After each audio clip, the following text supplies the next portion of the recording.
My name is Suting. I would like to talk about the evolution of milk pasteurization. In the olden days, there was no temperature measurement to identify the temperature of the milk. The milk was heated up by using direct heat from the firewood. The common knowledge was to determine the boiling point of the milk.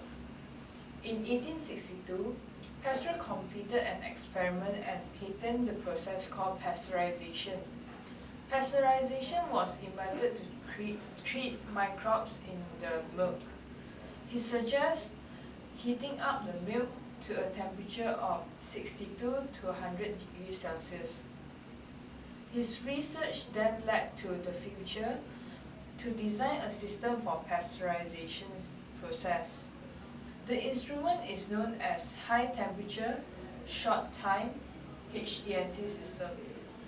The HTST system uses PLC, known as Program Logic Control, to control the parameters such as temperature, pressure, and flow rate.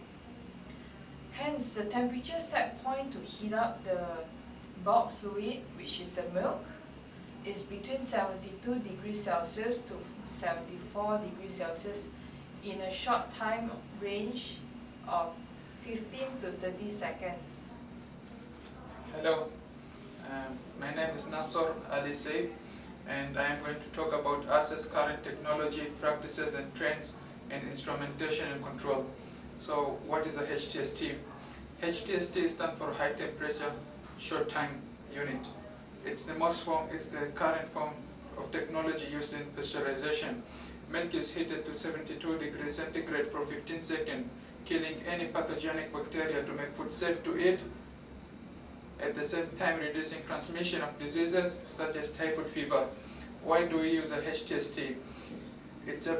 We use HTST because it's best pasteurization unit designed with safeguards to prevent human error or equipment malfunction.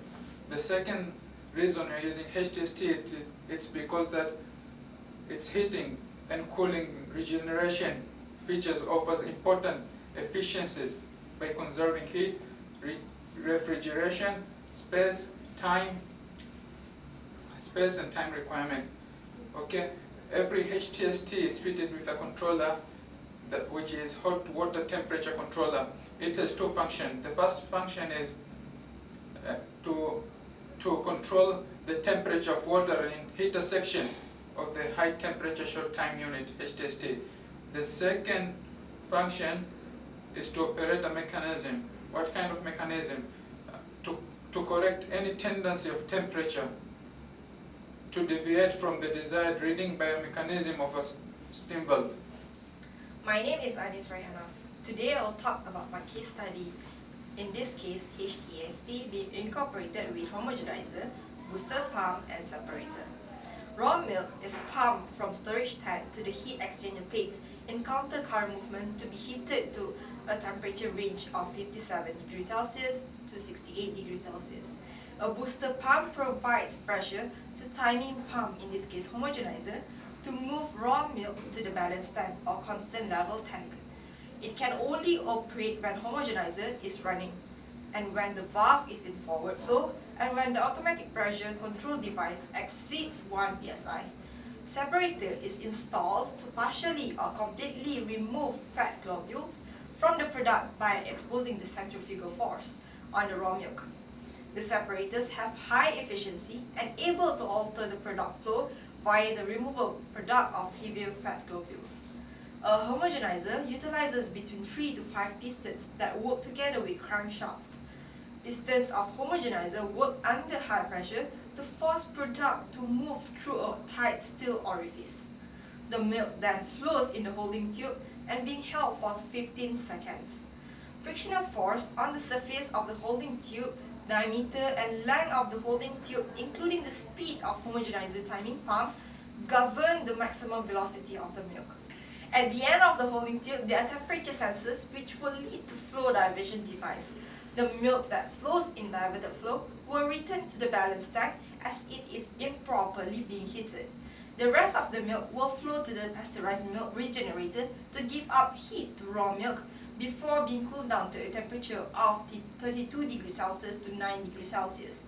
In the cooling region, the warm milk is cooled to below 4 degrees Celsius by the opposite sides of the heat exchanger plates and passes through the vacuum beaker followed by a filler of a storage tank for packaging processes. Hello, my name is Tan Yong Di, and I'm going to talk about the iteration before and after modifying the PLC control loop.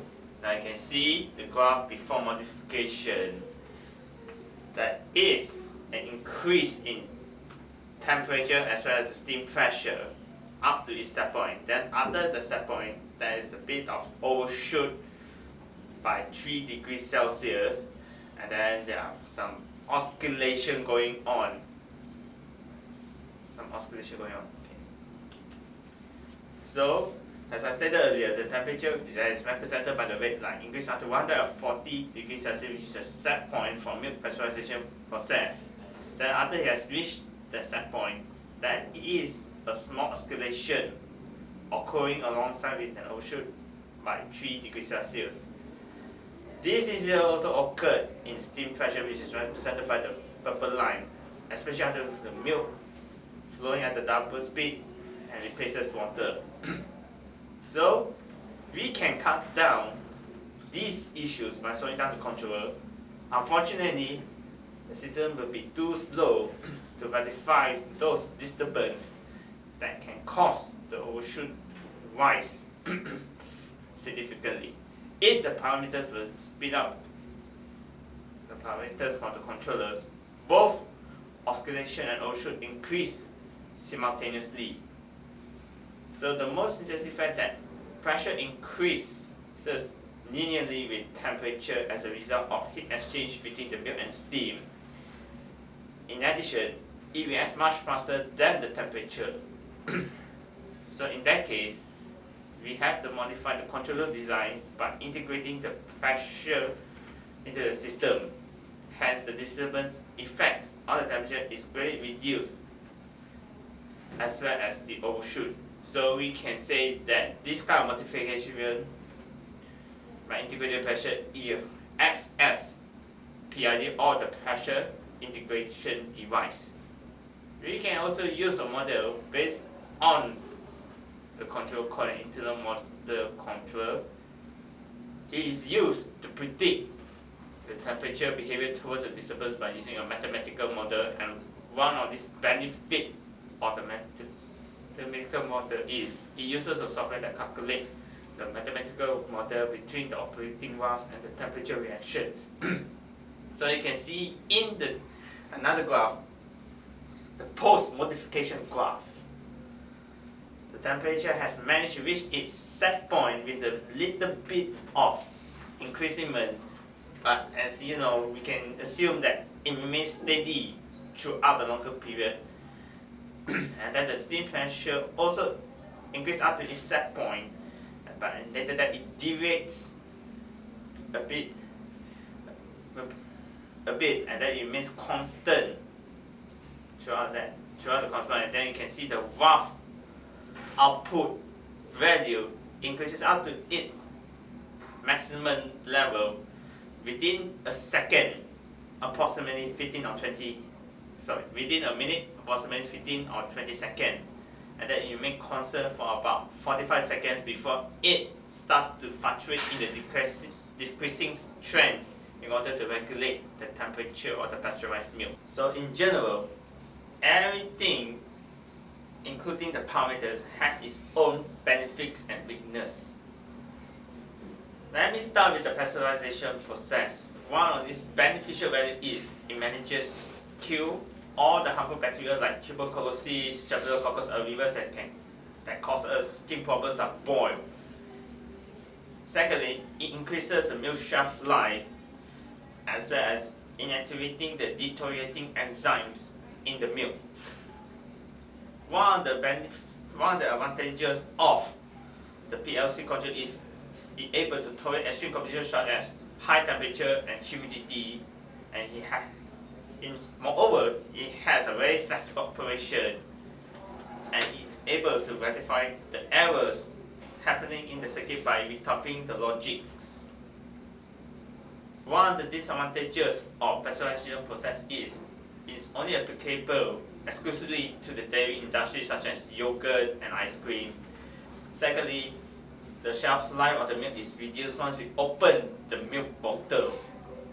And then if we run the pasteurization process for too long, all the beneficial enzymes and bacteria, especially probiotics, will be destroyed by high heat.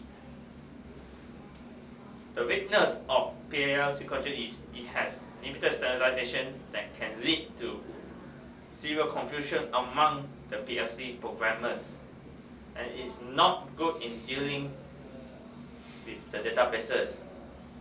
As a result, too much work is needed when we are connecting the wires of the PLC control.